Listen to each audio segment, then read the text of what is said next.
Viewers আসসালামু আলাইকুম, welcome to my channel easy education. আজকে আপনাদের সাথে আছি আমি ফারহা আফরোজ। যারা আমার চ্যানেলটা এখনও সাবস্ক্রাইব করেনি তারা অবশ্যই লাইক কমেন্ট সাবস্ক্রাইব করে পাশে থাকবেন, আর যারা অলরেডি সাবস্ক্রাইব করেছেন তাদেরকে অসংখ্য ধন্যবাদ। চলুন তাহলে শুরু করা যাক। আজকে আমাদের টপিক কম্পোজিশন মাই ফেভারিট পোয়েট, অর্থাৎ আমার প্রিয় কবি। বরাবরের মতোই আমি ভিডিওটি তৈরি করেছি অত্যন্ত সহজভাবে আপনাদের সবার বোঝার সুবিধার্থে। চলুন তবে শুরু করা যাক। তবে শুরু করার আগে কিছু কথা বলে নিই। এটা যেহেতু কম্পোজিশন, সো এটা প্যারা আকারে লিখতে হয়। তো যেহেতু আমার দেখানো সম্ভব হলো না সেভাবে, তো আমি কোটেশন নাম্বার 1 2 3 4 এভাবে করে লিখেছি। তো যেখানে কোটেশন নাম্বার 1 দেওয়া আছে সেটা একটা প্যারায় লিখবেন, কোটেশন নাম্বার 2 যেটা আছে সেটা 2 নাম্বার প্যারায় লিখবেন, এভাবে করে লিখে যাবেন। চলুন তবে শুরু করা যাক। Quotation number 1, there are many poet in the world. পৃথিবীতে অনেক কবি আছেন। All the poet are not favourite to all. সব কবি সবার কাছে প্রিয় নয়। I have a favourite poet. আমারও প্রিয় কবি আছে। My favourite poet is Kazi Nazrul Islam. আমার প্রিয় কবি Kazi Nazrul Islam. Quotation number 2, Kazi Nazrul Islam was the revolutionary poet of West Bengal. Kazi Nazrul Islam ছিলেন পশ্চিমবঙ্গের বিপ্লবী কবি। Or Nazrul Islam was the rebel poet of Bengal. Kazi Nazrul Islam ছিলেন বাংলার বিদ্রোহী কবি, এভাবে লিখতে পারেন। He was a brave and patriotic poet. তিনি ছিলেন একজন সাহসী ও দেশপ্রেমিক কবি। He fought for freedom of India. তিনি ভারতের স্বাধীনতার জন্য যুদ্ধ করেছিলেন। He also fought for the poor and oppressed people. তিনি দরিদ্র ও নির্যাতিত মানুষের জন্য লড়াই করেছেন। For this Kazi Nazrul Islam was called a rebel poet. এই জন্য কাজী নজরুল ইসলামকে বিদ্রোহী কবি হিসাবে আখ্যা দেওয়া হয়েছিল। Quotation number 3, he was born on 24th May 1899 at Churulia in Bardhaman. তিনি 1899 সালের 24শে মে বর্ধমানের চুরুলিয়ায় জন্মগ্রহণ করেন। His nickname was Dukhu Mia. তার ডাকনাম ছিল Dukhu Mia. His father is Kazi Fakir Ahmed and mother Jahida Khatun. তার বাবা কাজী ফকির আহমেদ এবং মা Jaheda Khatun. In his early life he lost his parents. প্রথম জীবনে তিনি তার পিতামাতাকে হারিয়েছিলেন। Quotation number 4, he was not born with a silver spoon in his mouth. তিনি মুখে রূপার চামচ নিয়ে জন্মাননি। He had to struggle hard in his boyhood. শৈশবে তাকে কঠিন সংগ্রাম করতে হয়েছে।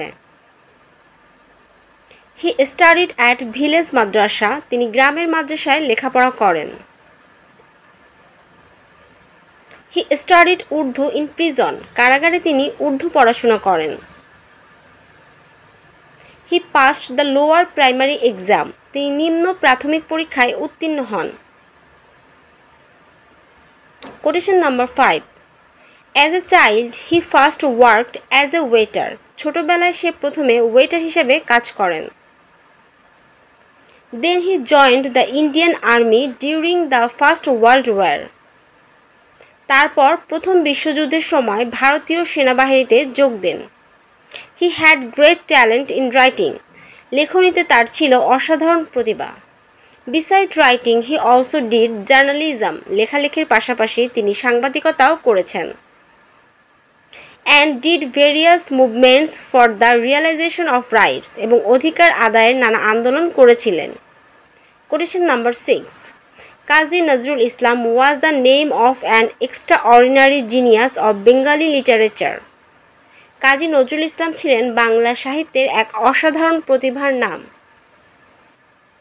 হি has shown his talent in almost all fields of literature including poetry, drama, novel and music. কবিতা, নাটক, উপন্যাস ও সঙ্গীত সহ সাহিত্যের প্রায় সব ক্ষেত্রে তিনি তার অসাধারণ প্রতিভার স্বাক্ষর রেখেছেন। He use to write songs on the লিজে and give the tune himself and sing the songs himself. তিনি লিজে গান লিখতেন এবং সেই গানের সুর নিজেই দিতেন, আবার নিজেই গাইতেন সেই গান।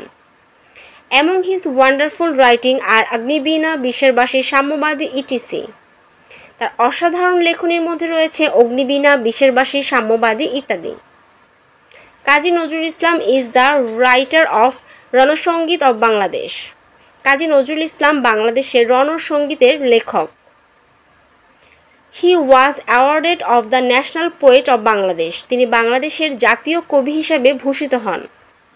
Quotation number 7, my favourite poet died on the 20th August 1976 in Dhaka. আমার প্রিয় কবি 1976 সালের 29শে আগস্ট ঢাকায় মৃত্যুবরণ করেন। Before his death he suffer from paralysis for a long time. মৃত্যুর আগে তিনি দীর্ঘদিন প্যারালাইসিসে ভুগেছিলেন। His body lies buried in the Dhaka university graveyard. তার মরদেহ ঢাকা বিশ্ববিদ্যালয়ের কবরস্থানে দাফন করা হয়েছে। Quotation number 8, the poet sacrificed his all for independence. স্বাধীনতার জন্য কবি তার সর্বস্ব উৎসর্গ করেন। So we have lost our best son at the death of Nazrul. তাই নজরুলের মৃত্যুতে আমরা আমাদের শ্রেষ্ঠ সন্তানকে হারালাম। He is no longer with us but his revolutionary writing will inspire us for all time. তিনি আর আমাদের মাঝে নেই, কিন্তু তার বিপ্লবী লেখা আমাদের অনুপ্রাণিত করবে সবসময়। আপনারা চাইলে কম্পোজিশনটি ছোট করে প্যারাগ্রাফ আকারেও লিখতে পারেন। এখান থেকে কিছু লাইন বাদ দিয়ে প্রতিটা কোটেশন থেকে একটা করে নিতে পারেন। Thanks for watching this video.